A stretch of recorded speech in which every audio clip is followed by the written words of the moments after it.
En nuestro país, comer es mucho más que llevar alimentos a nuestra boca. La comida está estrechamente ligada con lo que somos y lo que sentimos. Las personas nos reunimos para comer, comemos para celebrar y preparamos nuestros mejores platillos para halagar a nuestros seres queridos. Pero también comemos para buscar una supuesta tranquilidad y dejamos de comer cuando tenemos depresión profunda o situaciones inestables en la relación con los padres, especialmente la madre. También a lo largo de nuestro desarrollo adquirimos conductas alimentarias desadaptadas que nos pueden llevar a la insatisfacción corporal. Diversos estudios advierten que la conducta alimentaria tiene una estrecha relación con la regulación emocional de la persona, es decir, con la idea de retornar a la calma después de problemas psicológicos. Y las emociones pueden llevar tanto a excesos como a una disminución de la ingesta. Los trastornos de la conducta alimentaria son desórdenes en el comportamiento relacionado con la ingesta de alimentos o la actitud con respecto a la comida, y su origen es multifactorial. Sin embargo, el estado emocional de las personas que llegan a presentar alguna de estas alteraciones es determinante. Hoy, en Diálogos en Confianza, conozcamos qué son los trastornos de la conducta alimentaria, qué hay detrás de estos, cuál es su relación con las emociones y cómo podemos atenderlos. Hola, ¿qué tal? ¿Cómo están? Me da muchísimo gusto saludarlos esta mañana aquí en Diálogos en Confianza. Yo soy Cristina Jáuregui y bueno, como ya vieron, vamos a hablar de este tema tan interesante, los trastornos de la conducta alimentaria. Y para platicar de este tema, bueno, pues es muy importante, por supuesto, saber que esto tiene que ver mucho con nuestras emociones y entender cómo podemos enfrentarlo para poder entonces, pasar o enfrentar esta conducta, regular nuestras emociones y ayudar a nuestro entorno o a personas que tal vez estén viviéndolo en nuestras familias o nuestros amigos, en fin, etcétera. Pero bueno, pues gracias por estar aquí este día con nosotros y le doy los buenos días a las intérpretes de lengua de señas mexicanas que hoy nos acompañan, que son Lía Vadillo, Jimena Raya y Magdalena Alejo. Buenos días, chicas. Y por supuesto también el día de hoy me acompaña Diana Laura Gómez, en ausencia de Anaí, que le mandamos un besote donde se encuentre. Pronto la volveremos a ver por aquí. Pero hoy estoy muy contenta que Diana está aquí con nosotros. Diana, ¿cómo estás? Buenos días. Hola, Cris, muy buenos días. Te saludo a nuestros especialistas y saludo a todas las personas que nos están viendo. No olviden conectarse a nuestras redes sociales donde pueden dejar sus comentarios, pueden dejar sus testimonios y las dudas a nuestros especialistas que las vamos a estar contestando el día de hoy. Por supuesto que sí. Muchísimas gracias. Y bueno, para platicar del tema del día de hoy tenemos con nosotros a la maestra Daniela Lobato. Ella es terapeuta cognitivo-conductual, es especialista en trastornos de la conducta alimentaria y es psicoterapeuta de Liber Terapia Cognitivo-Conductual. Dani, ¿cómo estás? Bienvenida. Muy bien, muchas gracias por invitarme. Gracias por estar aquí. También está con nosotros la doctora Araceli Aispuru. Ella es especialista en trastornos de la alimentación y trastornos de la personalidad. También tiene especialidad en trauma y estimulación ocular bilateral. Es maestra en psicología y directora y fundadora de la clínica Ellen West AC. Araceli, ¿cómo estás? Qué gusto tenerte por aquí. No, yo muy feliz, Cristi. Gracias por estar aquí. Y también está con nosotros la doctora Ana Rosa García. Ella es psiquiatra infantil y de adolescentes, jefa de la División de Enseñanza y Capacitación del Hospital Psiquiátrico Infantil Juan N. Navarro de la Secretaría de Salud. Ana, bienvenida. Qué gusto Muchas tenerte gracias, por aquí. buenos días. Oigan, y bueno, tenemos un poquito corto el tiempo de ahorita, pero me gustaría que me acompañaran a ver el siguiente testimonio, que es un testimonio anónimo, pero nos va a dar pie para, regresando, empezar a abrir el tema. Acompáñame a verlo. El diagnóstico que me dieron justo fue hace un año, el 15 de marzo del 2022. Me diagnosticaron con anorexia nerviosa. Esto empezó desde muy chiquita, cuando yo empecé a contar las calorías, empezaba a utilizar fajas, a pesarme varias veces al día. Y así cada vez con el tiempo empezó a escalar esto hasta que dejé de comer, dejé de tener alimentos al día. Comenzaba a desmayarme, cosas muy pequeñas que requieren muy poco esfuerzo, ya no las podía hacer porque tenía 0 grasa en el cuerpo. Entonces fue en el momento que mis papás dijeron, esto no es normal, necesitamos ayuda, y fue cuando comenzamos a buscar la ayuda. Y es una recuperación que no es lineal. Entonces hay días buenos, días malos, temporadas buenas, temporadas malas. Puedes ir muy bien y de repente tener una recaída, que es completamente normal. De la parte más importante en el proceso de recuperación, el autoconocerte, conocer tus emociones, conocer lo que sientes, porque pues al principio estás enferma, ¿no? Está tu cerebro desnutrido, no te conoces, o sea, no sabes qué es ser feliz, qué es ser triste, no conoces tus emociones. Entonces es como si volvieras a nacer, o sea, conoces todos los aspectos, qué te gusta, qué no te gusta, o sea, empiezas desde cero. Mi familia y mi red de apoyo, que son amigos y también familiares, pero sobre todo mi psicóloga, nutrióloga y psiquiatra, me ayudan muchísimo. Están ahí cuando tengo crisis, mis papás igual, mis hermanos, mis amigas.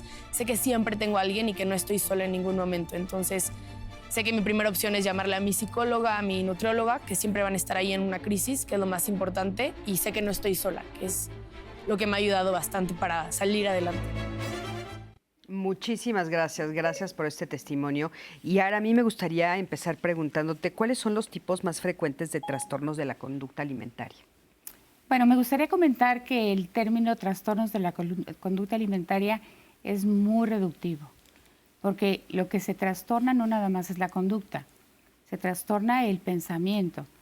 Entonces, parecería que si decimos conducta, entonces el me restrinjo, me purgo, es el problema, ¿no? Esa es la consecuencia del problema, ¿no? Okay. Entonces, los trastornos de la alimentación son enfermedades multifactoriales y son la anorexia, dividida en purgativa y restrictiva, la bulimia, que también tiene sus divisiones, y el último que se introdujo dentro del DSM-5, que es como el espacio en donde se definen las enfermedades, es el trastorno por atracón. El trastorno por atracón es el más frecuente y del que menos se habla. Claro. Y está en estudio, ya se pone como en estudio, el tema de la vigorexia, que se define como la anorexia a la inversa. Es decir, una persona con anorexia se ve en el espejo gorda o mucho con mayor peso que el que tiene. Y en la vigorexia se ven enclenques, flaquitos, pequeños. Y entonces el objetivo es incrementar la musculatura, cuando en la anorexia es disminuirla. Hay mucha confusión porque hay una bulimia por ejercicio. Claro. Pero aquí es muy importante señalar que el objetivo de la bulimia por ejercicio es bajar de peso, ¿no? Como compensar lo que comí. En cambio, el ejercicio en la vigorexia es para incrementar la musculatura. Buenísimo, Ara. Muchísimas gracias por aclararnos esto. Y por supuesto tienes razón, no solamente es de la conducta, es multifactorial y también tiene que ver con el pensamiento. Qué importante poner esto sobre la mesa.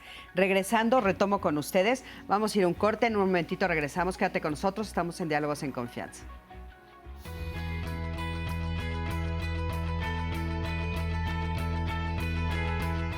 No hagas de tu cuerpo la tumba de tu alma. Pitágoras, filósofo y matemático griego. Bueno, pues ya estamos aquí de regreso en Diálogos en Confianza y estamos hablando de este tema tan interesante que son los trastornos de la conducta alimentaria. Y bueno, ya estábamos platicando un poquito sobre este tema, qué es un trastorno y cuáles son los más frecuentes. Y a mí me gustaría preguntarles a ustedes cuáles son las causas de estos trastornos, o sea, ¿por qué razón? ¿Tiene que ver solo con querer lucir más delgada? No, la realidad es que, a ver, como ya decíamos al inicio, ¿no? O sea, son multifactoriales, pueden haber muchísimos factores que vayan a causarlos.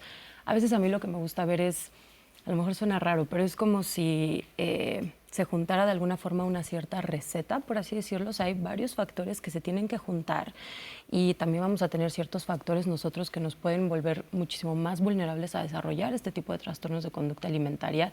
Y digamos que es, si todos estos se juntan y tenemos esa vulnerabilidad, puede ser entonces que desarrollemos este tipo de trastornos.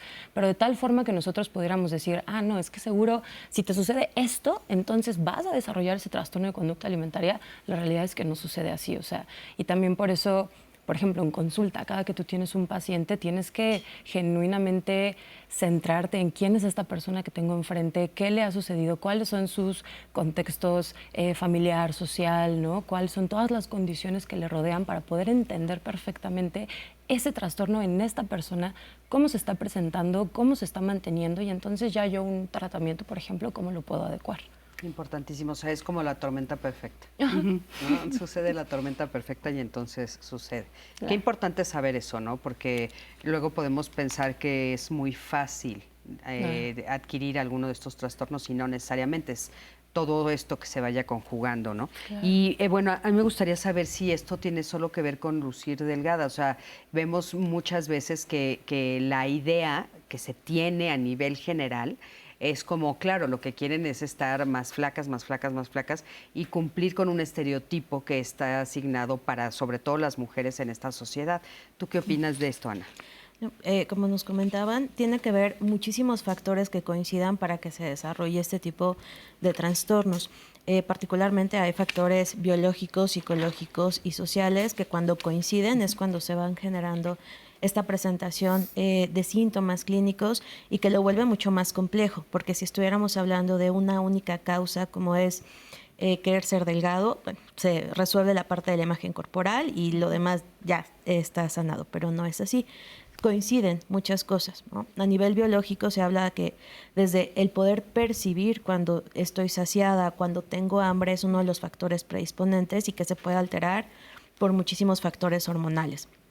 Otras enfermedades como las alteraciones tiroideas o propias alteraciones metabólicas también son un predisponente. El tener una herencia, un familiar en primera o segunda línea con algún tipo de padecimientos en la cuestión alimentaria también se van sumando nuestros factores desde la parte biológica. A nivel psicológico también no puede ser el de tener propiamente la distorsión de cómo me veo, sea muy delgada o tenga alguna situación de sobrepeso, pero cómo me percibo y cómo recibo esa información, el afecto que eso me genera, también es una situación que se va sumando para el desarrollo del trastorno. Y, por ejemplo, ¿no? En esta situación de los factores psicológicos también se habla no solamente de la percepción de la delgadez, sino también como de cierta resistencia para crecer y tener un cuerpo adulto que en muchas ocasiones se retroalimenta con la cuestión familiar. Por ejemplo, si yo como un niño o un adolescente en un entorno familiar caótico percibo que soy lo que mantengo unido a la familia, bueno, entonces puede irse generando un padecimiento en salud física o mental que mantenga unida esa familia, y mientras yo deje de comer y todos estén preocupados, pues va a mantener esa cohesión en la familia. Entonces, tienen que ver muchos factores que van coincidiendo desde el entorno familiar, el entorno social. Por ejemplo, ¿no? En algunos deportes donde se les pide que tengan una actividad física intensa, vigorosa, para mantener una complexión en particular, eso puede ser también un desencadenante para tener una fijación más intensa con las características de mi cuerpo y que no tienen que ver tanto con la familia, sino tienen que ver con el entorno social en el que me estoy desarrollando. Entonces, poder analizar y tener como esa claridad de si es la familia, si es la parte social, si es una situación de acoso escolar en relación al peso, que se van conjuntando, pues eso nos va a dar una mayor claridad de cómo, nos decía, ¿no? Se va formulando toda esta receta para que se presente un trastorno, pero que tiene que ver con muchísimos factores asociados. Híjole, muchísimos, caray, o sea, sí, suena bastante complejo. Diana, querida, ¿qué nos están diciendo en las redes? Sí, Cris, ya nos están comentando muchísimo. Recuerden que seguimos escuchándolos. No olviden llamar al centro de contacto con la audiencia al 55 51 66 40 00. Ya nos han mandado saludos Adriana, Ulises, Lulú. Y así como nos están comentando, nosotros les hicimos una pregunta en redes. ¿Cómo influyen tus emociones en la forma en la que comes? Y estas fueron algunas de las respuestas. Al preguntar en nuestras redes sociales cómo influyen tus emociones en la forma en que comes, estos fueron algunos comentarios que recibimos. Patricia RM 1960. Cuando estoy enojada, como frituras. Cuando estoy triste, como cosas dulces. Y cuando estoy ansiosa, me atraganto con los alimentos que tengo enfrente de mí. Berenice Castro. Sí influyen. Cuando me siento triste, sí busco inconscientemente alimentos chatarra, pensando que por lo menos por un momento me sentiré mejor. Dulce Cru 83. Cuando estoy muy depresiva, me da por comer mucho. Erika Rodríguez. Yo sé que como por estrés, ya que cuando estoy muy agobiada me compro unas papas o un chocolate y me siento mejor. Recompensa inmediata. Sé que no es saludable y me ha afectado en subir mucho de peso, ya que mi trabajo es todo el tiempo un estrés constante. Mexlau 02. En mi caso, he dejado de comer muchos alimentos que al estar con ansiedad me provocan colon irritable y esta situación me ha llevado a terapia. R. María DLA. Qué buena pregunta. Estoy pensando y creo que no me he dado cuenta de eso. Qué interesante, la verdad, los comentarios que escuchamos en las redes. Hay varios que parece que hacen una descripción puntual, Ara, de lo que sucede. Pero antes de comentar lo que ellos están diciendo, a mí me gustaría que nos aclararas si estos trastornos son una enfermedad. ¿Están clasificados como enfermedad? Sí, claro. Yo recuerdo que hace 25 años, cuando fundamos Ellen West, lo primero que teníamos que hacer era como mandar la información, uno, de que la anorexia, la bulimia existían, porque había mucho subdiagnóstico. Esa era como la problemática hace 25 años, ¿no? O sea, tenía yo una paciente que iba con el psiquiatra y le decía, oiga, doctor, pero ¿y la anorexia? Y el psiquiatra le decía, no te preocupes, nena, eso es lo de menos, ¿no? Entonces, había un problema serio con respecto a esto, ¿no? Entonces, los primeros 10 años, lo que hicimos es una enfermedad, porque se consideraba como un capricho, como algo pasajero, propio de la adolescencia. Entonces, eso que implicaba subdiagnóstico y el tiempo que la gente permanecía enferma hace 25 años era de 13 años. O sea, era altísimo. Ahora es de 7, que sigue siendo muy alto, y es estadística a nivel mundial.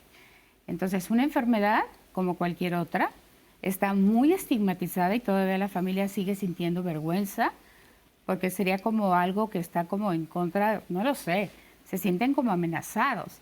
Entonces, en la medida en la que tú como papá no puedas hablar abiertamente de, fíjate que mi hija tuvo anorexia y la traté en tal lugar, cada familia cuando se presenta con esta situación se encuentra completamente sola. Claro. ¿Por qué? Porque a lo mejor el vecino lo tuvo, pero nunca le platicó. Entonces, hoy, 25 años después, me encuentro con la misma problemática de hace 25.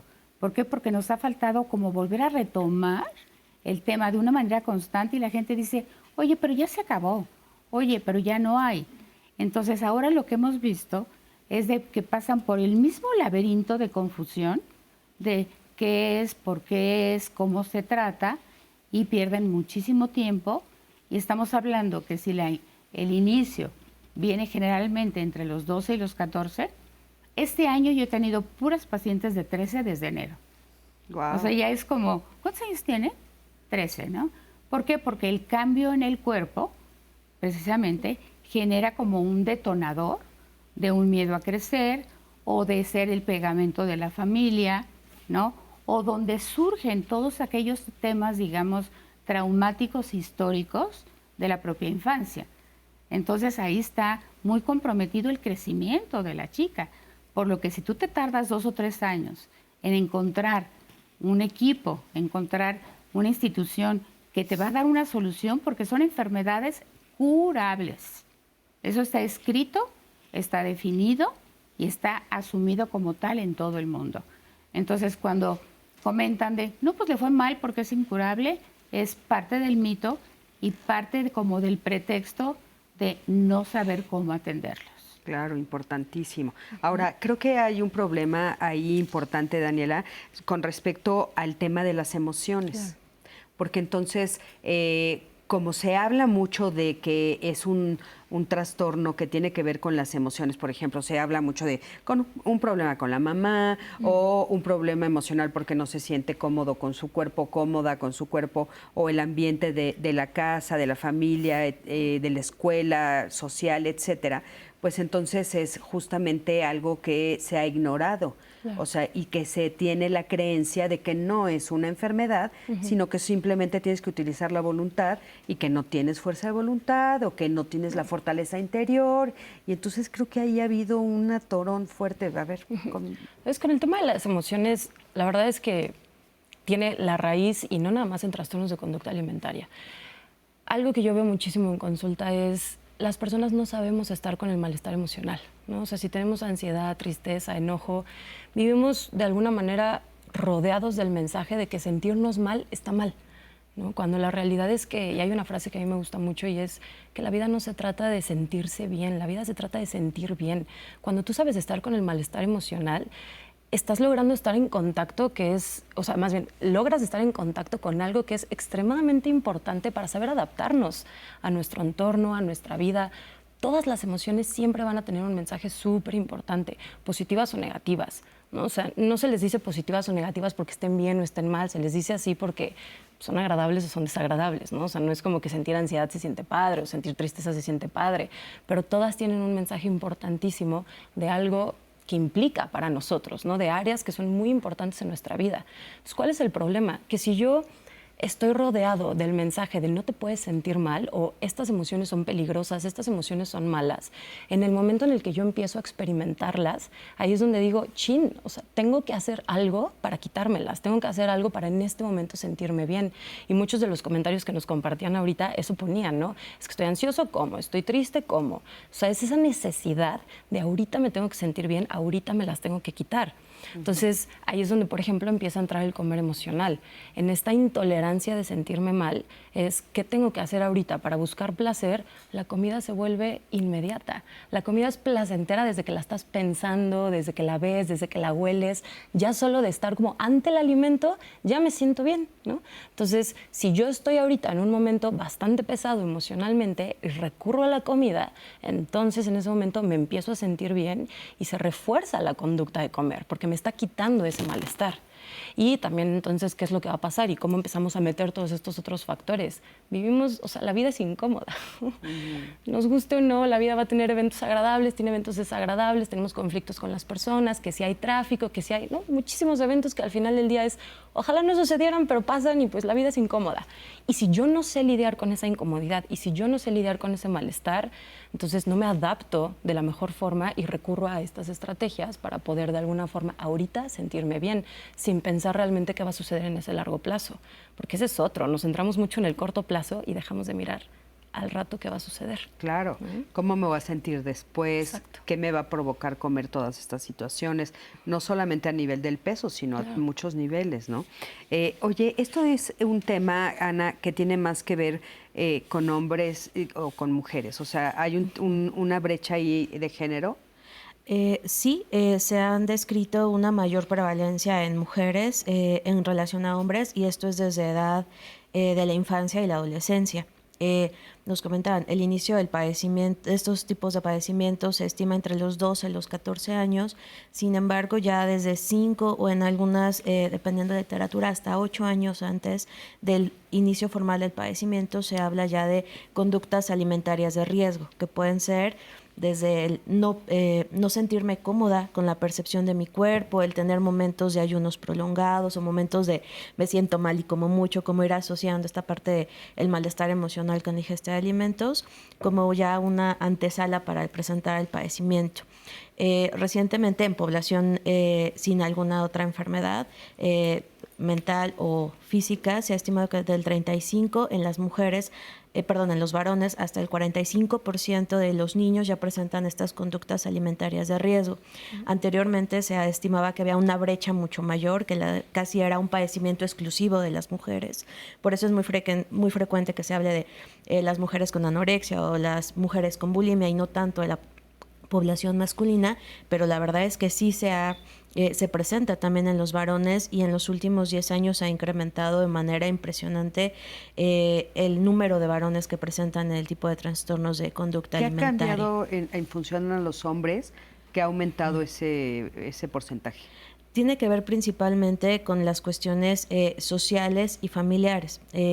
Dentro del núcleo de la familia si hay una disfunción importante, si hay una situación de crítica hacia el cuerpo, que también es algo muy frecuente, como poner estos apodos de el gordito, el flaquito, el chaparrito, que es mucho más, ha incrementado como esta expresión hacia los varones en el comentario de sus cuerpos o de la conducta en relación a los alimentos. también de la exigencia de que mantengan una complexión física como socialmente aceptada, y también la inclusión de algunos otros deportes de alto rendimiento donde se les pide que tengan como una complexión. En los varones sí es más frecuente la vigorexia en relación a las mujeres, porque es desarrollar masa muscular para tener una imagen corporal acorde a lo que se espera con una postura masculina o con el cuerpo de un varón, y al hacer este tipo de comentarios, la influencia social también ha ido incrementando esa presentación de trastornos alimentarios. Particularmente lo que tiene que ver con bulimia o trastorno por atracón, que se asocia mucho más a la impulsividad, también es más frecuente en la población de varones por el propio desarrollo cerebral, donde la impulsividad es parte más marcada en ellos por cuestiones metabólicas y cerebrales. Entonces ha ido también teniéndose una mayor percepción de los trastornos. Yo creo que en realidad desde antes el número debe de ser mucho mayor, pero no era diagnosticado. También en esta parte del estigma de son enfermedades de las mujeres, no de los varones. Claro, eso es muy importante. Sí, seguramente fue un sector que no vimos, ¿no? O que dejamos a un lado. Pero también es esto que ustedes están comentando, que ha habido un aumento, y a mí me llama muchísimo eso la atención, porque ¿cuántos años? Ahora nos está diciendo 25 años, ella con su fundación, obviamente desde antes ya atendía este tipo de casos, y estábamos tratando de que las mujeres saliéramos de este problema, y ahora resulta que entraron los hombres, es así como inaudito. Pero acompáñenme a ver el siguiente testimonio, por favor. Ella es Laura, ella presenta episodios de bulimia y leves episodios de anorexia, pero sobre todo por una decepción amorosa, porque hablando de emociones, también pues hay ciertos eventos en el transcurso de nuestra vida que pueden ser justo los detonantes. Vamos a ver qué es lo que a ella le pasó. Acompáñame a verla. Yo tengo 30 años de edad y pues bueno, mi caso es que yo en algún momento de mi vida, pasando la adolescencia, tuve episodios de bulimia y leves episodios de anorexia, ¿no? Yo entré en todo esto a partir de una decepción amorosa. Estuve varios años pues viviendo, ¿no?, esta situación, teniendo estas conductas pues destructivas en contra de mi cuerpo y así. Obviamente en casa pues se daban cuenta, ¿no? Hay cosas que no se pueden ocultar y ellos se daban cuenta. Pero yo me negaba mucho, y inclusive mi mamá me decía así como, pues vamos al psicólogo, ¿qué quieres que hagamos? Me preguntaba mucho y yo decía, no, nada, estoy bien, no pasa nada, estoy bien.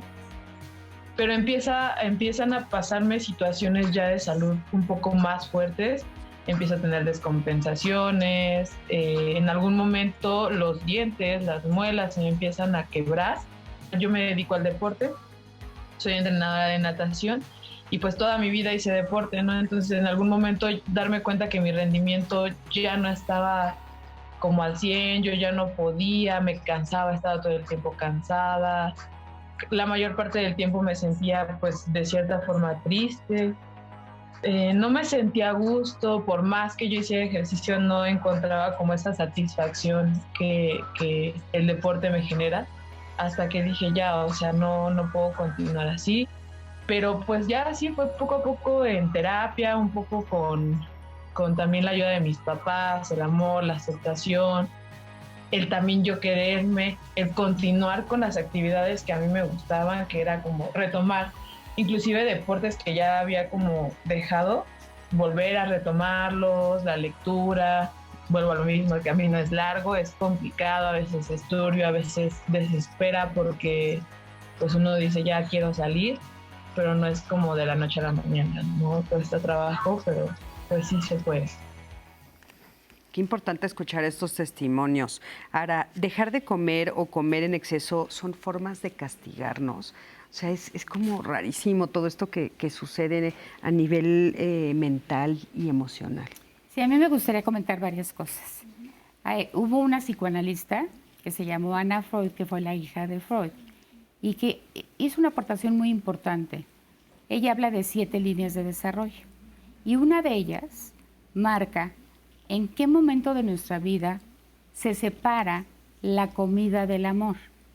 Entonces ella dice, ¿no? Al principio, o sea, mamá es nutrición, es amor, es apapacho. Pero en el desarrollo normal, alrededor de los 6, 7 años, la comida se vuelve comida y se desvincula de los aspectos emocionales que tuvo. Conforme la familia se ha ido complicando, este paso no se da. Entonces la comida sigue pegada, digamos, a un factor emocional, cuando la comida debe de ser comida, ¿no? Claro. Entonces, cuando está vinculada al aspecto emocional, lo que sucede entonces es de que manejo mis emociones a través de la comida. Los alimentos tienen ingredientes que cambian, pero de manera muy importante, la neuroquímica del cerebro. Por eso ahí ponía, ¿no? ¿Por qué el chocolate? ¿Por qué la chatarra? Etcétera. ¿Por qué? Porque incide en la neurobiología del cerebro, provocando un placer inmediato. Claro. Entonces, esto tenía que ver con lo que ella comentaba de esta como incapacidad de tolerar el malestar que hemos como de alguna manera criado como chicos, en donde el malestar, que se llama tener sentimientos displacenteros, son fundamentales tanto como los placenteros, porque yo le llamo el GPS. Mi GPS me dice, estoy triste, entonces yo tengo que buscar la razón por la que estoy triste. Claro. Estoy enojada, estoy preocupada, pero entonces como que se ha excluido todo este tipo de, como de expresión de emociones y se han generado jóvenes y niñas que son muy intolerantes al malestar, ¿no? Entonces me dicen, es que me siento mal. ¿Qué tienes? Estoy triste. Digo, bienvenida a la tristeza. A ver, vamos a hablar de la tristeza para preguntarle, ¿qué te pasa? ¿No? Claro. Si el GPS no funciona, que yo le llamo, entonces yo no me voy a dar cuenta porque cada emoción tiene su función. Claro. El enojo, ¿qué me dice? Que alguien está intentando transgredir mis límites. Claro. La tristeza es que mis necesidades emocionales no están siendo satisfechas. Entonces, el hecho de poder sentir que la familia recoja nuestro sentimiento, ¿por qué estás triste, amor? A ver, cuéntame. Y la mamá ayuda a la niña en ese proceso de poder encontrar una respuesta.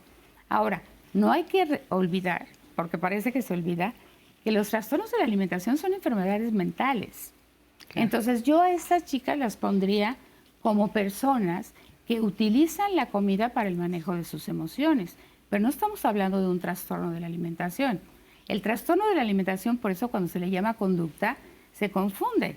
¿Por qué? Porque es una enfermedad mental, por lo que las emociones, la autoestima, todo lo que está, digamos, como rellenando nuestra mente, está enfermo. Claro. La manifestación de eso que está aquí es restringirme o vomitar, pero la enfermedad aquí es una enfermedad mental que tenemos que trabajar tanto la conducta, porque es una conducta que pone en riesgo, como los aspectos psicológicos que son la base, si no, no estarían en el libro de enfermedades mentales. Claro, sin duda. Ahora, ¿sabes? Ahorita que estás diciendo esta descripción de que a los 7 años es lo sano, digamos, o lo más recomendable que nos separemos de esto de las mamás, yo creo que también hay un tema ahí que tiene que ver con la cultura, por lo pronto en México, ¿no? O sea, el amor se da a través de la comida. O sea, después de los 7 años es, vamos a casa de los abuelos a comer. Vamos a la fiesta y va a haber comida. Vamos me dieron una promoción en el trabajo, vámonos a comer. O sea, todo está alrededor de un premio con comida. Sí, pero por ejemplo, si vamos a ir a festejar, ¿no? Hay comida. Pero si la comida para mí es comida, entonces los aspectos emocionales no van a cambiar mi conducta hacia la comida. Recuerdo una paciente que estuvo internada por bulimia y luego se fue a un crucero y ves que están los helados libres 24 horas, ¿no?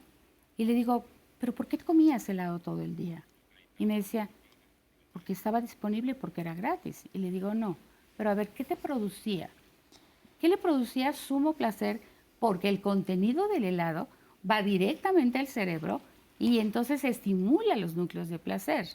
Claro. Pero el hecho de que estemos rodeados de comida es una realidad, creo que en todo el mundo, no tiene por qué implicar que yo coma emocionalmente. Por ejemplo, tengo amigas que me dicen, oye, ¿y tú cuando vas al barco sobrecomes? Y le digo, no. O sea, no puedo sobrecomer. Claro. Es imposible para mí, Claro, ¿sabes? depende del estado emocional que estés, por supuesto, como bien nos dices tú. A ver, vamos a oír, Diana, ¿qué dicen en redes? Claro, ya nos han llegado varias de sus historias. Una persona anónima nos comenta que su sobrina tiene varias como etapas de no comer, se encierra en su cuarto, anda de mal humor, los insulta, dice que ya no le interesa vivir y después dice que está muy feliz, pero que sobre todo que deja de comer cuando está muy, muy triste. Y esto que estamos hablando de las emociones creo que dice demasiado con este comentario. Y luego otra persona nos pregunta que también hay papás que es como de, quiero mantener sano a mi hijo, y los engordan y les dan tanto de comer como para que esté sano. Y realmente les causan un problema con la comida. Esto nos comenta Coco Lisi.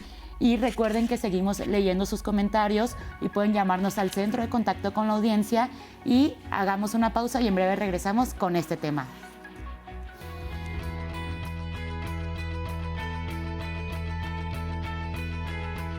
Un cuerpo sano es una habitación de invitados para el alma. Un cuerpo enfermo es una prisión. Francis Bacon, filósofo y escritor inglés. Ya estamos de regreso aquí en Diálogos en Confianza con el tema de qué son los trastornos de conducta alimentaria. Estoy leyendo sus comentarios.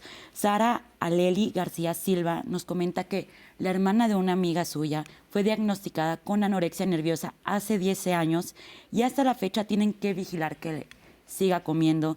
Ella se pregunta por qué es así y que si es cierto que se tiene que estar pendiente de este trastorno toda la vida. Otro comentario de Pablito Hernán, él nos comenta que él tiene 32 años, él llega al gimnasio y él no sabe si esto cuenta como un trastorno alimenticio, pero evita comer cosas con grasas al detalle que a veces se trauma tanto con su cuerpo que hace mucho ejercicio, pero él quisiera verse como en una gran masa muscular y le dan hasta ganas de inyectarse esteroides, ya que él no está nada conforme con su cuerpo y que a veces se ve gordo, que es lo que justo estábamos hablando, que cada vez hay más hombres que padecen también de estos trastornos. Y justo una Ariana Rubal nos pregunta si el ayuno intermitente de muchas horas, por ejemplo, de 24 a 36 horas y por lo menos 2 veces a la semana se puede clasificar como un trastorno. Gloria Marzán nos comenta que es muy cierto lo que han estado diciendo aquí en el diálogo, que a ella le pasa bastante que al momento de que se siente ella incómoda, piensa en comer algo dulce así, inmediatamente. Y se va y dice, como algo dulce. Otro comentario que tenemos aquí es el de Guadalupe Dorantes, que ella agradece poner estos temas tan importantes, que a ella le sirve justo estar pendiente de las conductas de sus hijos, que a veces ella no pensaba que se tenía que fijar en eso y ahora a estos temas está más pendiente. Y estos son algunos de los comentarios que hemos tenido. Tenemos una entrevista con Adriana Pacio, terapeuta cognitiva conductual, que es especialista en trastornos justo de la conducta alimentaria y justo nos va a hablar de este factor emocional del que hemos estado hablando el día de hoy. Los trastornos de conducta alimentaria son un padecimiento psiquiátrico en donde se tienen que trabajar de manera multidisciplinaria. El origen es multifactorial. Está la parte genética, está la parte psicológica, está la parte emocional. Todo esto se interrelaciona. Generalmente suelen venir de ambientes de mucho control, de mucho perfeccionismo y de mucha autoexigencia, que te lleva a tener un mal manejo de tus emociones y de tu comportamiento.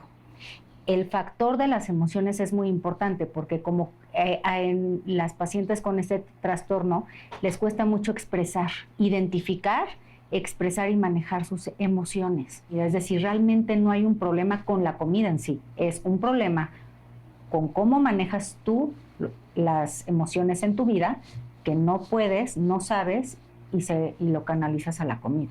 Parte del tratamiento es justo eso, que las pacientes aprendan a expresar sus emociones y a poder tener herramientas para controlar y manejar mejor el estrés, el enojo, que puedan expresar más todo lo que del día a día van cargando.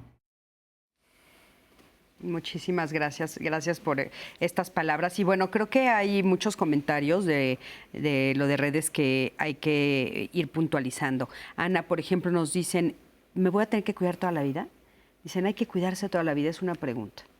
Bueno, hay que cuidarnos en el sentido de siempre estar muy alerta de nuestra salud física y emocional, ¿no? Es siempre estar alerta de lo que platicábamos, qué significa para mí ingerir algún alimento, cómo me siento con el alimento, cómo me siento con mi cuerpo, y es parte del autocuidado, ¿no? Desde el seleccionar los alimentos, la actividad física, qué voy a hacer en el momento en el que ingiero algún alimento, pero particularmente en los pacientes con un trastorno de la conducta alimentaria, no es estar vigilando toda la vida como estando hiperalerta, ¿no? Más bien es tener presente que hay ciertos como banderas rojas, que hay esos focos que nos deberían de alertar.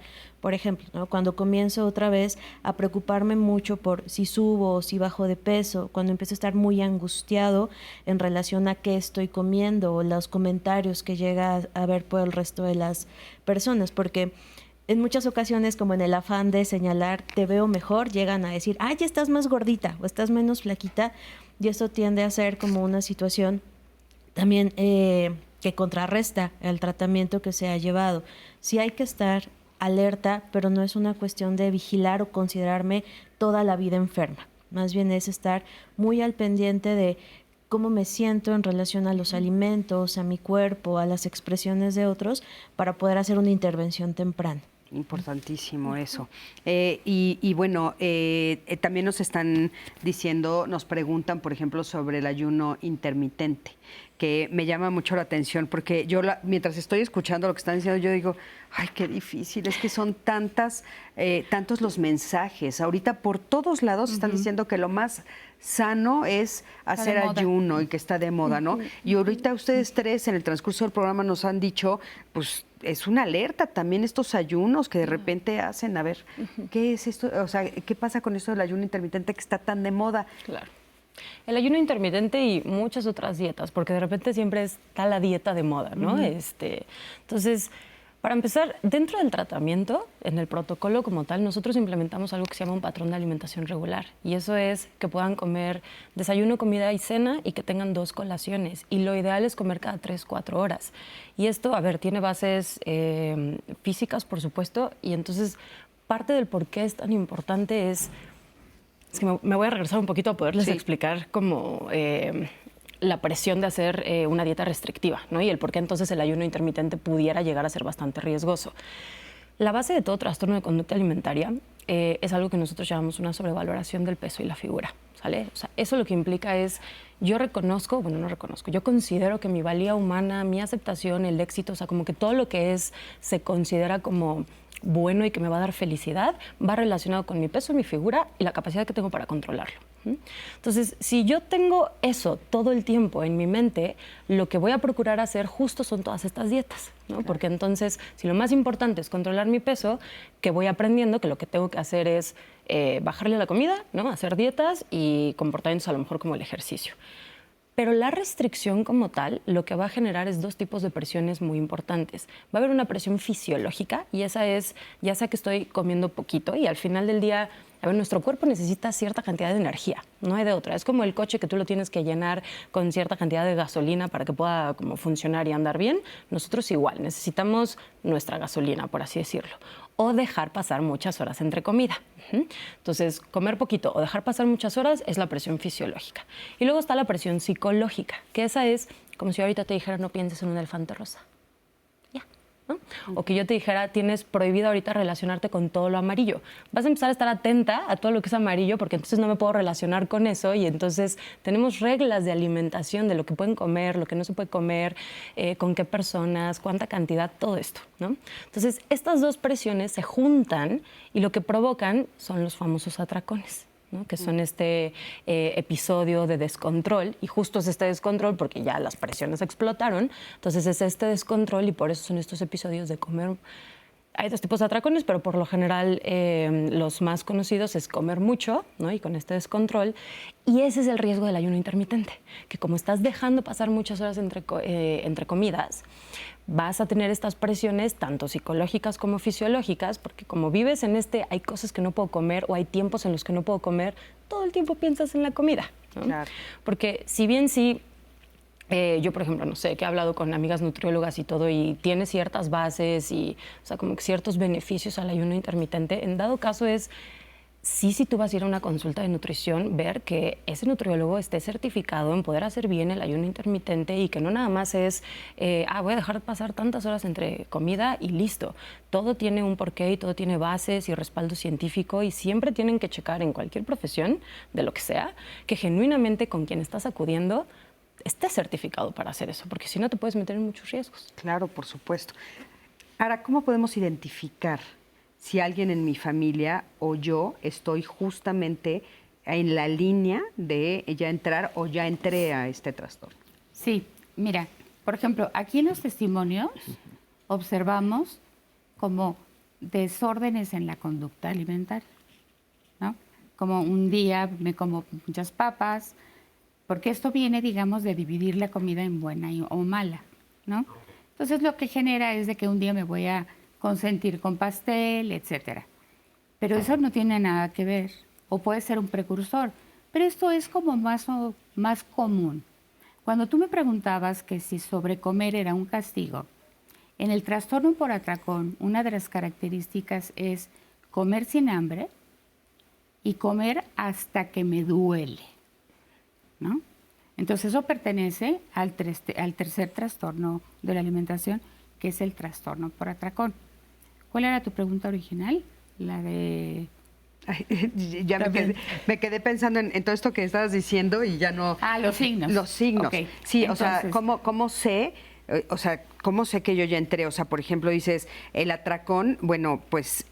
¿Cómo identifico si yo ya me metí en un atracón? Claro. ¿Cómo identifico, por ejemplo, ahorita vamos a ver un testimonio más adelante de una mamá que dice, yo jamás pensé que llegara a mi casa porque juraría que es de modelos, de deportistas, o sea, pero no, es más cerca de lo que nos imaginamos. O sea, ¿cómo identifico cuando ya estoy en la línea de tengo que poner atención a mi hijo o a mí? Sí, por eso hago la diferencia, digamos, ¿no? Porque hay conducta desordenada en la alimentación, ¿no? Hay gente que puede ser muy desordenada, pero no tiene problemas de peso, no tiene problemas de nutrición, digamos, ¿no? Eso se puede trabajar en terapia con nutrición, pero es a muy corto plazo, no está representando un trastorno. Pero ahí viene un testimonio a donde mi hija se aísla y pasa muchos días sin comer y se vuelve muy agresiva. Ahí estamos hablando de otra cosa. La restricción alimenticia provoca una desnutrición en el cuerpo y en el cerebro. Entonces, las personas que pasan tiempo en restricción y bajan de peso, la conducta cambia por completo. Y sobre todo se vuelven muy violentas. Y chicas, por ejemplo, que son tiernas, respetuosas, se vuelven unas fieras cuando los padres intentan que coman. Aquí lo que tenemos que contemplar es de que estamos trabajando con un cerebro desnutrido, ¿no? Y cuando sanan y se nutren, van a volver a ser las mismas chicas que antes. Entonces, el hecho de que veamos como desorden es muy diferente a los como factores de riesgo. ¿Cuáles son los factores de riesgo? A mí me sigue sorprendiendo y por qué ahora volvimos a regresar al hecho de que pierdan 20 kilos. O sea, es como decir, no, ¿por qué? Si hace 25 años trabajamos, informamos, hicimos foros en el Senado y la gente de verdad ya tenía mucho más claro, ¿no? ¿Por qué? Porque todos esos focos rojos es como, no puede ser. No, es un capricho. No, o no se dan cuenta. U otra cosa. Las mamás tienen muy normalizada la restricción. Entonces, si en casa todos nos restringimos, si mi niña de 12 años me dice, no quiero comer carbohidratos, entonces la mamá dice, ay, qué bueno, porque ya le entró, digamos, la vanidad. ¡Qué barbaridad! El problema es de que se ha normalizado lo psicopatológico. ¿no? Que es, y nada más cuando me dice la mamá, en casa comemos muy saludable, ya inmediatamente ves y supones que es una alimentación completa y absolutamente restrictiva. Antes no sucedía que estas mamás les dieran esa alimentación a los niños de 5 años. Ahora lo he visto. Entonces imagínate una chica con esa alimentación que está totalmente normalizada. ¿Cómo te vas a dar cuenta? Claro. Te vas a dar cuenta, como me dijo una, cuando la vi en el baño vomitando y dije, puede ser que ya esté algo raro, ¿no?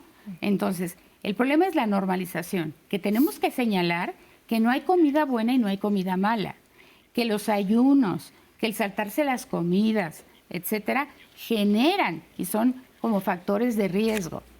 Y una de las cosas que se observa con más facilidad es la imagen corporal negativa. La imagen corporal negativa es un fenómeno tremendo.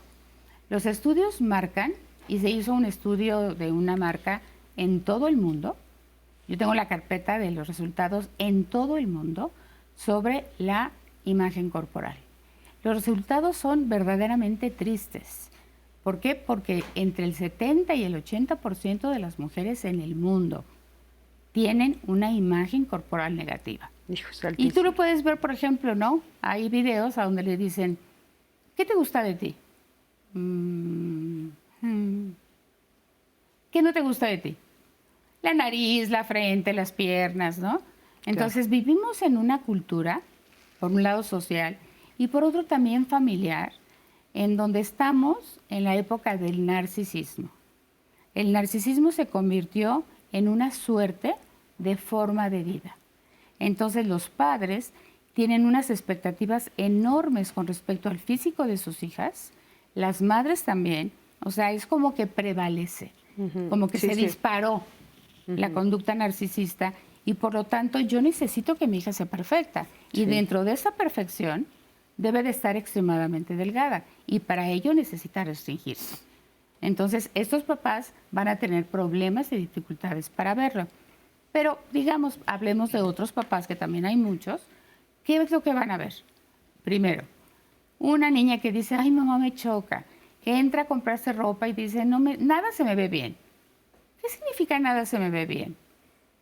Bueno, si me quiero poner un pantalón talla 0 y no me queda, me compro 1.4, salen y dicen, estoy gordísima. Claro, no, solo por el número. Porque no me queda el que yo quisiera que me quedara.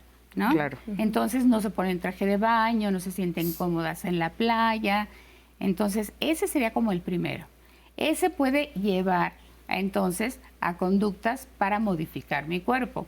Y lo primero es restringir alimentación, quitar grasas. Es peligrosísimo. ¿Por qué? Porque las grasas son un componente fundamental de nuestra alimentación. Luego carbohidratos. No, los carbohidratos. ¿Comes carbohidratos? No, los carbohidratos sí engordan muchísimo. La realidad es de que la alimentación tiene que estar formada por carbohidratos, proteínas y grasas distribuidos de una manera, adecuada, ¿no? Puede haber una falta como de adecuación en términos del porcentaje o de cantidad, pero nunca se debe de restringir.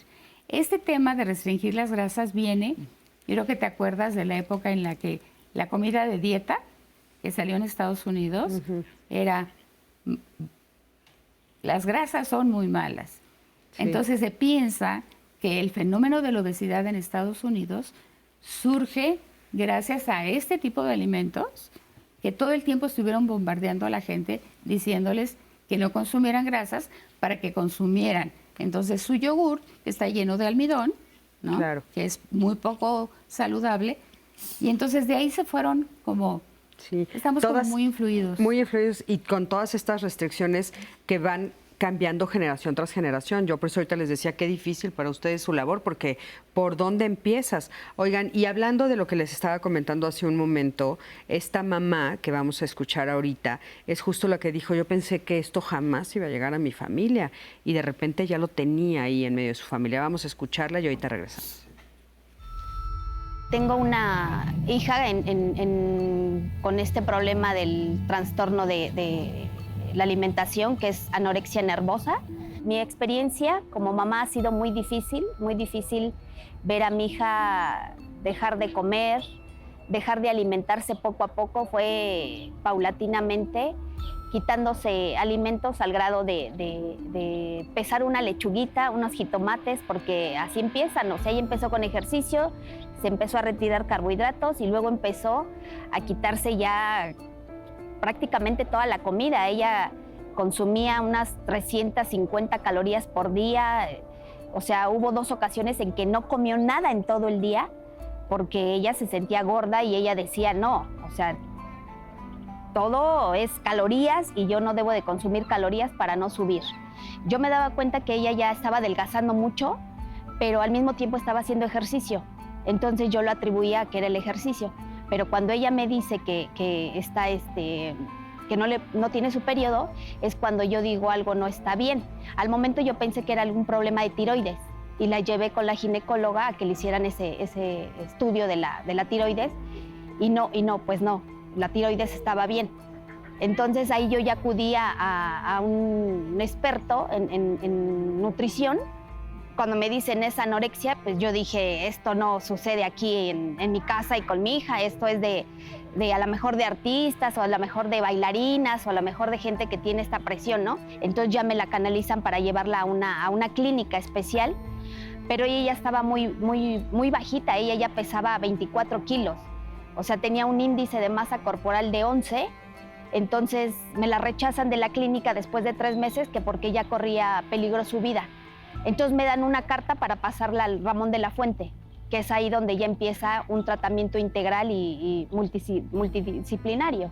Entonces ahora que está en recuperación, pues mi vida con ella, mis conductas, mi actitud es un poco más de empatía, de más amor, de entendimiento. Y como mamá, yo aconsejaría que pongamos más atención a los hijos, que realmente muchas veces ellos nos están mostrando que les falta algo afectivo, amor o atención, más atención. Yo soy ama de casa, pero luego estaba yo muy enfocada en mis quehaceres de la casa y no ponía mucha atención en lo que pues ella me decía. Y estos a veces son pues los detonantes y nosotros como padres pues sí mantenedores del problema. Muchísimas gracias. Y me llama mucho la atención que ella diga eso. O sea, yo no pensé que fuera a estar cerca. O sea, ¿qué está pasando? ¿Falta más información? Sí, en realidad hay una situación que a pesar de que es un trastorno del que se ha hablado desde hace más de 200 años y que pensaríamos que poco a poco ha ido generándose mayor conciencia, en realidad hay una gran falta de información hasta dentro del mismo personal de la salud, ¿no? Que puede decir, no solamente con nutrición, o solo con psicología, o solo con psiquiatría, cuando en realidad es un padecimiento que requiere abordarse desde todas las áreas. Yo, en realidad, que a nivel social no se reconozca como un problema de salud tiene que ver con muchos factores, ¿no? Es decir, pues está cuidándose al hacer ejercicio, al cuidar la dieta, pero en realidad ya es una situación muy restrictiva o de un desgaste físico importante, pero al tenerlo como dentro de esta esfera de son conductas sanas, por eso no se cuestionan, evita que se acceda a la atención, ¿no? También para muchas familias es muy angustiante el darse cuenta es que mi hijo no está ganando peso, ¿no? Porque parece que es como un señalamiento de la familia lo está haciendo mal y tienden a ocultarlo o a no buscar información y dejarlo pasar, ¿no? Aunque ya no está bajando de peso, comienzan a encontrar la comida escondida o comienzan a darse cuenta de que están muy cansados porque ya no hay energía para hacer nada. Y lo van dejando pasar tanto por una falta de información propiamente, en algunos casos como ignorancia, pero también en otras situaciones ante lo difícil que es afrontar un problema de esta magnitud. Claro, por supuesto. Me parece que es muy significativo, ¿no? Esto que nos estás diciendo. Y otra cosa que no quisiera dejar pasar y que ahorita regresando del corte, que nos vamos a ir a un corte, me gustaría que abordáramos la culpa de la mamá. ¿no? O sea, ella, por ejemplo, dice, bueno, es que yo sí estaba presente, pero no estaba presente, pero sí me di cuenta, pero no me di cuenta. O sea, en su lenguaje nos damos cuenta, en su narrativa nos damos cuenta que ella sí se culpa, ¿no? Entonces, también qué duro, porque cómo estar en este planeta o en esta cultura viendo que de chiquito, pues tienes que llevarlo al pediatra y que suba de peso lo adecuado. Y después a cierta edad, todo el entorno te dice, ahora que no suba tanto, ahora ya se pasó. Y entonces es una confusión también para las mamás fuerte, ¿no? Pero ahorita regresando de este corte, ustedes nos dicen qué podemos hacer ya a nivel de familia. Quédate con nosotros, estamos en Diálogos en Confianza.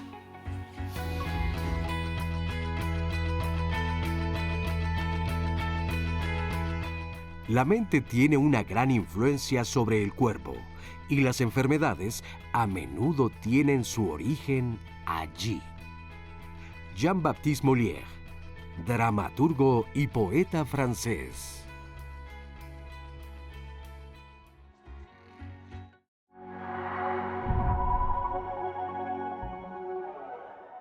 Me gustaría comentar que el término trastornos de la conducta alimentaria es muy reductivo, porque lo que se trastorna no nada más es la conducta, se trastorna el pensamiento. Los trastornos de la alimentación son enfermedades multifactoriales y son la anorexia, dividida en purgativa y restrictiva, la bulimia, que también tiene sus divisiones, y el último que se introdujo dentro del DSM-5 es el trastorno por atracón. El trastorno por atracón es el más frecuente y del que menos se habla. Que si yo estoy rodeado del mensaje del no te puedes sentir mal o estas emociones son peligrosas, estas emociones son malas, en el momento en el que yo empiezo a experimentarlas, ahí es donde digo, chin, o sea, tengo que hacer algo para quitármelas, tengo que hacer algo para en este momento sentirme bien. Ahí es donde, por ejemplo, empieza a entrar el comer emocional. En esta intolerancia de sentirme mal, es ¿qué tengo que hacer ahorita para buscar placer? La comida se vuelve inmediata. Pero el hecho de que estemos rodeados de comida es una realidad, creo que en todo el mundo, no tiene por qué implicar que yo como emocionalmente. El inicio formal del padecimiento se habla ya de conductas alimentarias de riesgo, que pueden ser desde el no sentirme cómoda con la percepción de mi cuerpo, el tener momentos de ayunos prolongados o momentos de me siento mal y como mucho, como ir asociando esta parte del malestar emocional con ingesta de alimentos, como ya una antesala para presentar el padecimiento. Es algo que nosotros llamamos una sobrevaloración del peso y la figura, ¿sale? O sea, eso lo que implica es, yo reconozco, bueno, no reconozco, yo considero que mi valía humana, mi aceptación, el éxito, o sea, como que todo lo que se considera como bueno y que me va a dar felicidad, va relacionado con mi peso, mi figura y la capacidad que tengo para controlarlo. En los varones sí es más frecuente la vigorexia en relación a las mujeres, porque es desarrollar masa muscular para tener una imagen corporal acorde a lo que se espera con una postura masculina o con el cuerpo de un varón. Para empezar, dentro del tratamiento, en el protocolo como tal, nosotros implementamos algo que se llama un patrón de alimentación regular. Y eso es que puedan comer desayuno, comida y cena y que tengan 2 colaciones. Y lo ideal es comer cada 3-4 horas.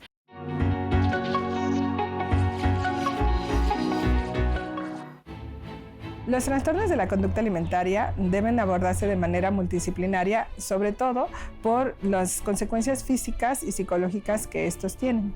Al ser un problema de alimentación, las chicas que presentan este trastorno generalmente sufren, ¿no?, de desnutrición o una mala nutrición debido a las conductas compensatorias que llegan a presentar. Entonces, por ahí pues, es el primer enfoque que se debe trabajar, la parte de la renutrición con un experto en trastornos de la conducta alimentaria. En cuanto a la parte psiquiátrica, debido a la comorbilidad que existe de la ansiedad y la depresión con este tipo de trastornos, también es necesario el apoyo psiquiátrico para hacer el diagnóstico y dar los medicamentos adecuados, que generalmente son ansiolíticos o antidepresivos, ¿no?, de última generación de preferencia, ¿no? Y en la parte psicológica nosotros trabajamos toda la reestructuración cognitiva, es decir, el cambio de pensamientos para que logren hacer un cambio en la conducta y también en los sentimientos que se generan. Vamos a trabajar toda la parte de emocional, ya que finalmente ellas carecen, ¿no?, de esta identificación de los sentimientos que se conoce como alexitimia. Entonces tengo que trabajar que ellas puedan identificarlos, expresarlos y regularlos. Después trabajo esta parte de imagen corporal porque finalmente también está muy dañada. Hay mucha insatisfacción de su cuerpo y tenemos que trabajar precisamente para que ellas logren ver todo lo que su cuerpo hace por ellas, no nada más esta parte estética, que bueno, pues es uno de los factores de riesgo que también se manejan dentro de estos trastornos. Posteriormente trabajo la resolución de problemas, ¿no? También para que ellos tengan herramientas para solucionar las situaciones de vida general, ¿no?, que puedan afrontarlas adecuadamente. Y por último trabajo la prevención de recaídas para que ellas logren mantenerse adecuadamente y para eso pues también se hacen seguimientos. Es la forma en que se debe de trabajar este trastorno. Y gracias por continuar con nosotras aquí en Diálogos en Confianza. Muchas gracias a Rocío Ivonne por esta entrevista que nos dio sobre el tratamiento multidisciplinario. Ya tenemos varios comentarios aquí, un par de llamadas. Flor Gutiérrez nos marcó y nos dijo que ella dejó de comer por pensar que algo que comiera le podía provocar apendicitis y le preocupaba morirse, entonces comía pura papilla. Para solucionarlo acudió con un psiquiatra y él le dijo que estaba pasando por un episodio de ansiedad, que tuvo un trastorno de conducta alimentaria a causa de la depresión. Sonia nos comentó que cuando murió su papá bajó como 10 kilos, pero no era algo consciente. Entonces ella se pregunta si realmente pudo haber pasado por una anorexia a causa de la depresión por la muerte de su papá. Chel Carrillo en Facebook nos comenta, muy interesante el tema, que también se genera esa conducta por todo lo que las niñas ven en internet con las mujeres con una complexión perfecta y belleza, que justo su hija tiene esos pensamientos del peso. Esri Lien dice, es que parece que se vale lo que sea, hasta desnutrirse con tal de intentar un estándar corporal, y agregado a la idea de que cada vez se le tiene más satanizado los alimentos y el miedo a subir de peso como si fuera lo peor que te pudiera ocurrir o lo peor que te pudiera pasar en la vida, son las condiciones ideales para estar en riesgo.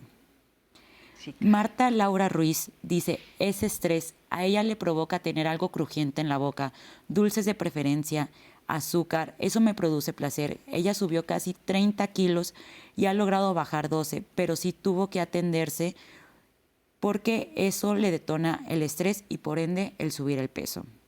Y Guadalupe Castillo nos pregunta que si hay alguna asociación o fundación para asistir con personas que tienen este trastorno y poder compartir experiencias y tratamiento.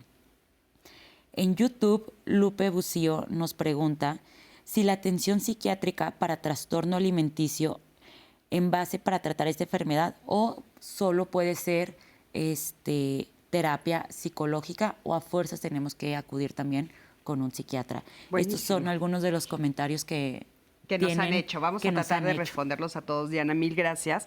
Y bueno, a mí me gustaría empezar contigo, por supuesto, Ana, que nos estabas diciendo que también es muy importante, además de las preguntas que nos están haciendo, sí poner muy en claro cuáles son las complicaciones a largo plazo de tener estos trastornos de conducta alimentaria.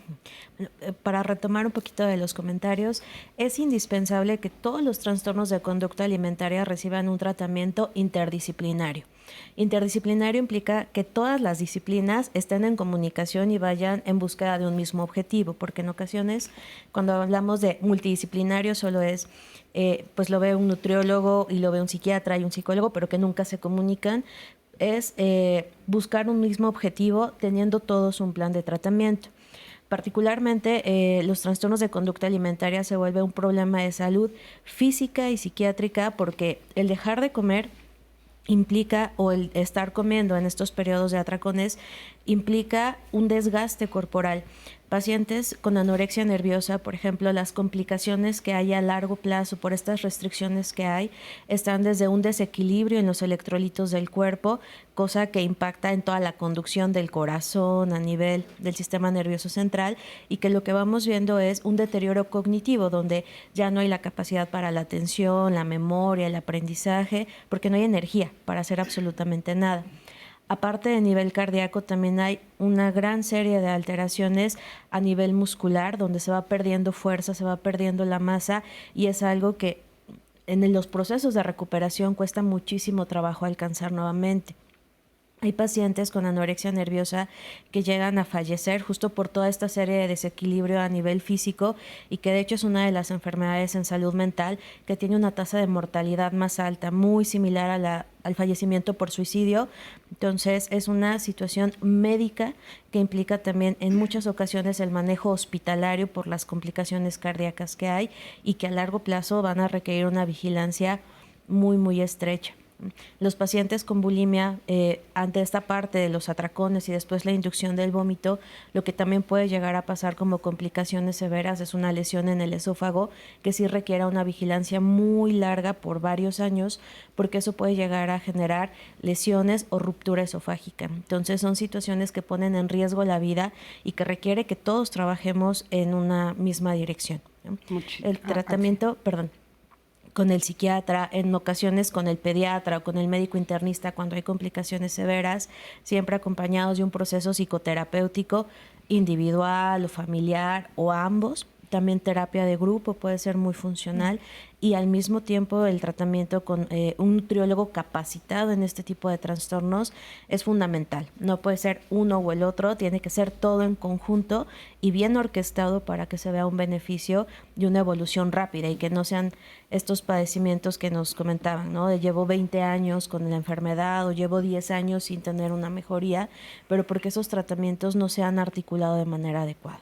Me parece fundamental esto que dices, y sí poner el énfasis ahí.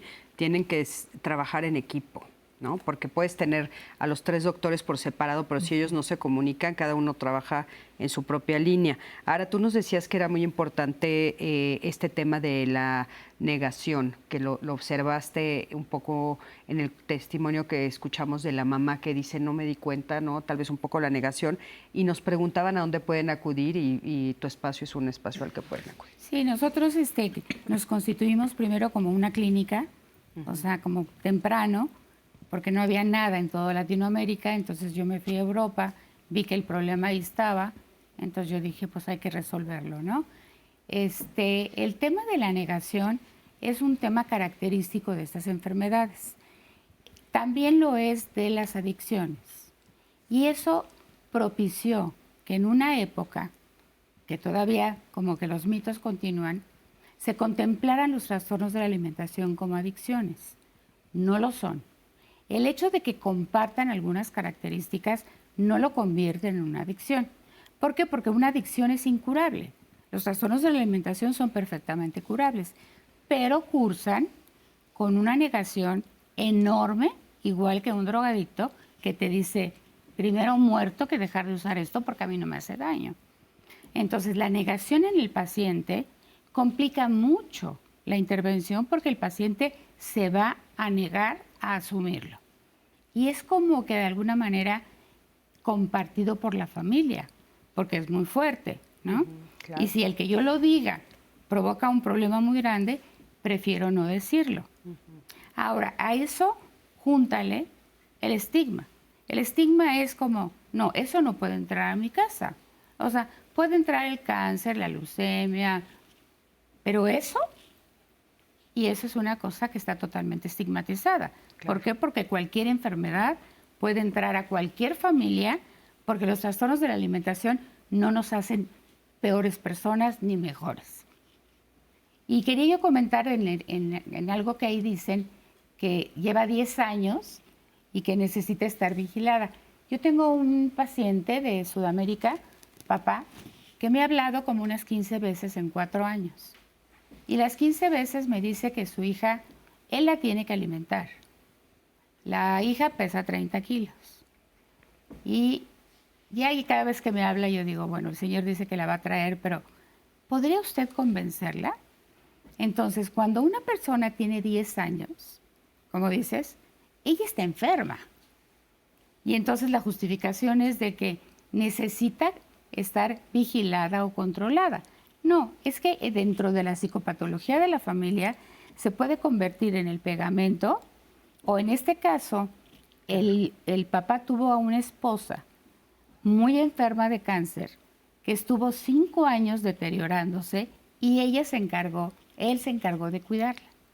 Cuando la señora fallece, la hija se enferma y entonces él es su cuidador. Entonces, ¿qué pasa? Que en este entretejido psicológico, él no puede dejar de cuidarla, ¿no? ¿Por qué? Porque tan fácil como la primera vez que me hable, la manda, ¿no? Hay que contemplar que el paciente por sí mismo no va a buscar ayuda. O sea, el hecho de que, doctora, tengo anorexia, por favor, cúreme, no existe. El 99.9 de nuestros pacientes entran en contra de su voluntad. No importa la edad, porque la ley marca muy claramente que cuando una persona no tiene la capacidad de tomar una decisión, los padres se convierten en los que lo deciden. Si nosotros esperáramos, y muchas mamás, y mucha gente mal informada, desde médicos, etcétera, es, no, si no quiere, no la metas. No, si no quiere, no va a funcionar. Claro que funciona, claro que funciona. Hemos tratado más de 5,000 y son 3 que han llegado a decir, porfa, cúrame, ¿no? Entonces, Claro. sí es muy importante contemplar los aspectos de la negación. Claro, por supuesto, porque aparte también se mezcla con lo que estábamos comentando de la culpa siempre hacia las mujeres, a las mamás. Entonces, también yo como mamá, pues tal vez tengo toda esta negación porque no quiero una culpa más. Claro. Es un poco, ya ven que hace rato yo les decía, son factores que se juntan en una receta. Porque sí he tenido pacientes tanto que sus mamás se sienten justo culpables o que el mismo paciente es el que se siente culpable, ¿no? Como si ellos un día dijeran, ¿con qué voy a sufrir? ¿No? ¿Con qué se me antoja hoy? Y elijo un trastorno de conducta alimentaria. Sí, imagínate. Entonces, no tiene nada que ver con eso, ¿no? Creo que también lo que pasa es que falta mucho información, ¿no? En el que las personas podamos realmente conocer por qué podemos desarrollar cierto tipo de enfermedades, y no nada más este tipo, sino cualquier otras enfermedades mentales, médicas, ¿no? De todas las formas. Necesitamos que se junten todos estos factores y necesitamos esta educación para que entonces podamos entender cómo voy a tratarlo e inclusive qué fue exactamente lo que sucedió, que yo ahorita estoy padeciendo esto, y entonces el tratamiento, qué es realmente lo que me va a brindar, y que todos podamos trabajar de alguna manera en equipo, porque no nada más es trabajar yo paciente con mi psiquiatra, mi nutriólogo, mi terapeuta individual, familiar, ¿no? Sino que también necesitamos mucho el apoyo de la familia.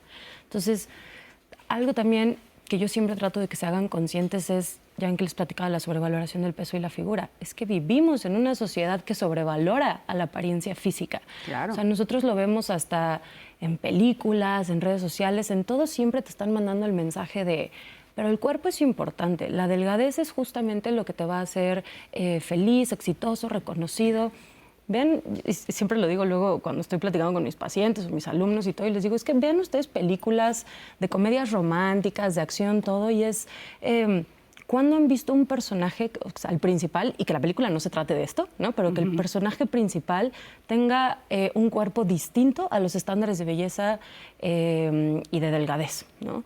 O, por ejemplo, luego también para demostrar que un personaje está mal, está deprimido y todo, lo que hacen, ¿qué es? Lo suben de peso. Sí. Entonces nosotros nos vamos bombardeando de todos estos mensajes. Entonces vivimos en esta sociedad que te dice, es que cuidar tu apariencia física es lo que tienes que hacer, porque lo que tú tendrías que estar haciendo correcto es buscar estar de acuerdo a esos estándares. Oye, y hablando de este tema, ¿por qué no está dentro de esta clasificación de trastornos la obesidad? Porque la obesidad realmente se vuelve puede ser una consecuencia de un patrón disfuncional de conducta, porque la obesidad va a tener muchísimas otras causas. No nada más podemos decir que viene de un trastorno de conducta alimentaria. Inclusive hace rato mencionaban unos comentarios de que si una persona deja de comer por distintas razones, creo que por ahí decían algo de que si crujía. O sea, no podemos decir que si una persona come mucho o deja de comer, automáticamente es un trastorno de conducta alimentaria. No lo sabemos, tenemos que hacer una evaluación completa. Y además, no nada más hay trastornos de conducta alimentaria que tienen que ver con la apariencia física. Hoy hemos hablado de anorexia nervosa, bulimia nervosa y trastorno por atracón, que sí son los que están ligados con esta sobrevaloración del peso y la figura. Pero hay otros 3 que no tienen nada que ver con la apariencia física, que son el PICA, el trastorno de rumiación y el trastorno de evitación, restricción de la ingesta de alimentos. En 2 de los comentarios que hacían, yo algo que hipoteticé fue más bien, se estaba hablando del de restricción, evitación de la ingesta de alimentos, que es un trastorno en donde sí dejo de comer o le tengo como aversión a ciertos alimentos o grupos de alimentos, pero no porque crea que me va a engordar, sino porque a lo mejor creo que me va a hacer daño, que era lo que mencionaban. Así que le va a dar hepatitis, ¿no? Que le va a dar hepatitis, ajá, ¿no? O, por ejemplo, yo alguna vez vi una paciente que le tenía ya muchísimo miedo a alimentarse de proteína, pero porque alguna vez comió un pollo, le dio una infección espantosa y entonces a partir de ahí empezó a generalizar y sí, ya no me comía nada, pero no le importaba su apariencia física. Los otros dos que dijiste, porque ya estamos al final del programa y no quiero que se queden ahí, ¿qué son? Pica es un trastorno en donde ingieren objetos o como algo que no sea comida, o sea, no comida chatarra, ojo, porque luego la gente me pregunta como, o sea, que comen mal. No, no es que coman mal, es esmalte, piedras, tornillos, o sea, es algo que no es un alimento. Pelo, por ejemplo. Se usa mucho. Exacto. Y el trastorno de rumiación es donde, digamos que están comiendo, pasan el alimento y literal le dicen de rumiación justo como es el proceso de las vacas, ¿no? Por ejemplo, que están regresándolo, lo mastican, lo regresan, pero esos tienen mucho que ver también con cuestiones neurológicas y se ven mucho con comorbilidad de trastornos del neurodesarrollo y todo esto, pero nada que ver con la figura. Nada que ver con la figura. Sí, no, bueno, impresionante. Te digo de la obesidad. Sí. Ahí, por ejemplo, comentaron, ¿no? Anorexia porque corté con mi novio. Hay anorexia por cáncer, por quimio, por depresión. Esa no tiene apellido. Eso significa que hay falta de apetito por un elemento como muy directo, ¿no? Entonces, cuando dice, yo desarrollé anorexia nervosa porque terminé con mi novio, no, ojalá si fuera de simple la relación causa-efecto. Otra persona nos dijo porque murió mi papá. Exacto. Eso es depresión. Entonces, la anorexia puede cursar con muchos otros trastornos, ¿no? La anorexia nervosa, o sea, con apellido, es la que tiene todas las características que significa miedo a engordar, mucha atención a la imagen, pensar que ser delgada es una plataforma para el éxito. Ahora, el trastorno por atracón, que es el que está más vinculado con la obesidad, se calcula de que la gente con obesidad, el 70% tienen trastorno por atracón. Es una cifra alarmante. ¿Qué nos indica? Que mientras ese 70% de las personas con sobrepeso, que en México tiene el primer lugar en niños y el segundo en adultos, mientras no se trate el trastorno por atracón, nunca jamás vas a poder modificarlo, ¿no? Pero hay una renuencia por parte de los médicos que trabajan con los obesos de que no quieren que los psicólogos entremos. Me acuerdo que una vez hicimos un evento en un hospital muy famoso y los médicos le fueron a decir al jefe de enseñanza que me invitó y le dijo, ¿para qué le invitas? Nos va a quitar la clientela. Claro. Oigan, ya estamos al final del programa. Yo creo que estuvo muy, muy interesante. Aprendimos muchísimo de ustedes tres. De veras, muchísimas gracias por haber estado este día aquí. Y como siempre, hay muchas cosas que se quedan en el tintero por el tiempo, pero bueno, por supuesto que los invitamos a que ustedes sigan en redes, les vamos a seguir dando información, por supuesto, como siempre hacemos aquí en Diálogos. A las personas que no hayan podido ver el programa completo, que lo hayan agarrado a la mitad, siempre estamos en los canales de YouTube, en todas nuestras redes sociales nos pueden encontrar, así es que por favor no duden. Muchísimas gracias de veras a las tres, gracias por haber estado aquí. Cris. Diana, qué padre compartir este espacio contigo. Igualmente, muchísimas gracias y recuerden que sigan enviando sus comentarios o hablen al centro de contacto con la audiencia y ahí vamos a estar también leyendo sus llamadas. Por supuesto que sí. Muchísimas gracias a todo el equipo. Gracias a ti que siempre estás del otro lado de la pantalla.